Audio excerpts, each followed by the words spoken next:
let's talk about inspiration. Where do you get your inspiration? How do you store your inspiration? All that kind of thing. So my process when I'm creating a scrapbook page is usually flipping through and finding a photo. Then I find a sketch and I find a paper and I go ahead and get the rest of it done, right? So my main three things are photo, paper, and sketch. And sketches or layouts that are done by other creators are also inspiring. So I find my sketches in a couple different places. One is physical books, and they're not necessarily sketches, but they can be magazines. They can be actual sketch classes like Sketches by Allison Davis over at Scrapbook Generations. It could be an old school book. I picked this up because there's some cute layouts in here, even though this style is pretty old. Scrapbooking cards today, they have sketches, an inspiration gallery. Look, they have a whole bunch of free sketches. You can do old school books like this and that kind of thing. But today what I wanted to focus on is where I find my inspiration, especially for sketches, and how I store them.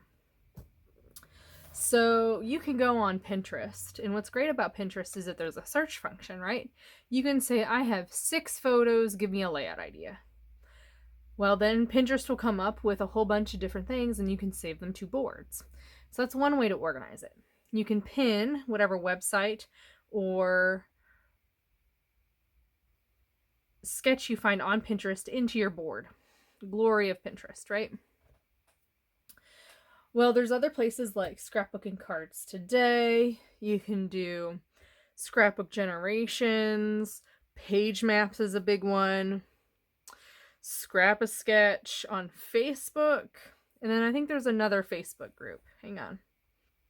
So the Facebook groups I know of are Scrap a Sketch, 30 Days of Sketches with Christy's Beautiful Life, and Creating with Sketches. So you can see there's probably even more Facebook groups that you can go to. What I like about Facebook is that people use the sketches. You get a whole bunch of different variety and you can see them.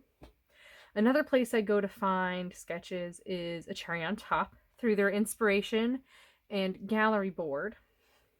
Now I will note that previous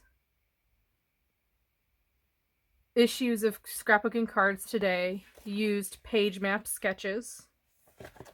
You can go online and go to Page Maps, the website, and you can also go to a Cherry on Top for Becky Fleck sketches. So these sketches are very popular. They're in multiple places.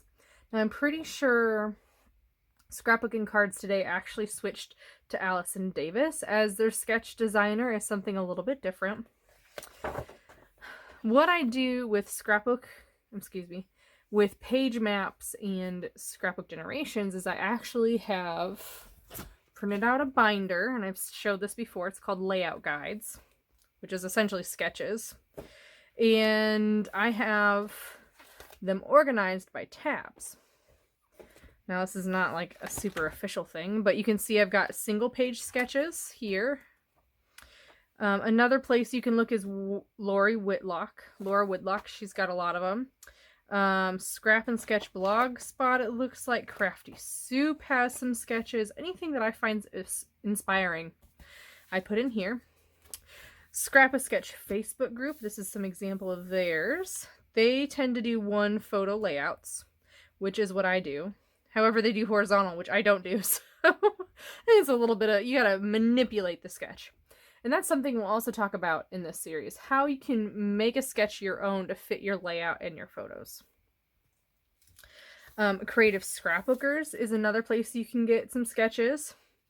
And then you can see Scrapbook Generations has a whole bunch of free sketches that you can download. And then I just popped them into Word and printed 2 on a page for double page layouts. And then I have a 4x6 sketches from them that I also purchase. So they have ones for purchase as well. But I try to stick to the free stuff. Who am I kidding? Then this is Best of 30 Days of Sketches with Christy's Beautiful Life. And then page maps from there on. Now, I don't think I printed a single 2023 because I have 2019, 2020, 2021, and 2022. Like, that's plenty of sketches. And I've noticed in my process, what I tend to do is I try to seek out the things that are a contest.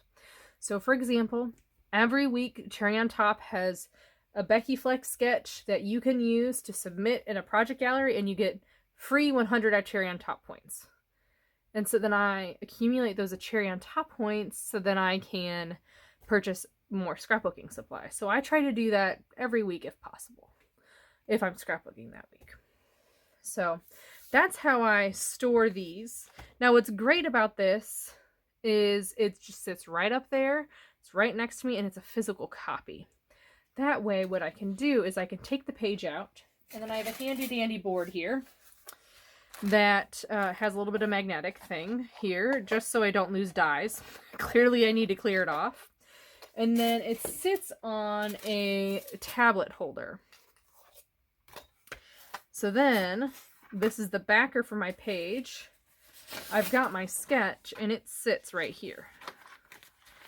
It's up off my desk. I know exactly where it is throughout the entire creative process, so that if I need to reference my sketch, it is right there. So that's a little cheapo hack for you. This is Dollar Tree foam board with a magnetic strip on it, essentially.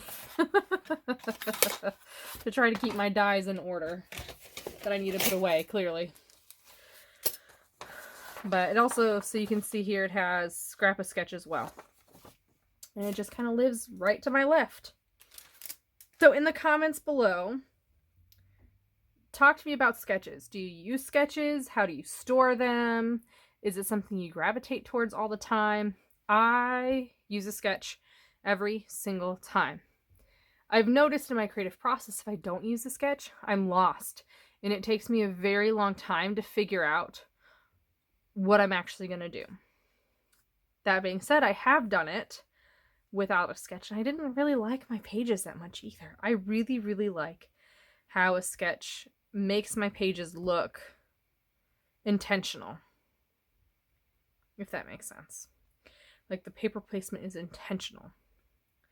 So throughout the year, we're going to be diving into sketches. We're going to be stretching the sketch, making it bigger, making it smaller, making it work for your page and your style. So I hope you have a wonderful day. Don't forget to like, comment, and subscribe, and I'll see you next time.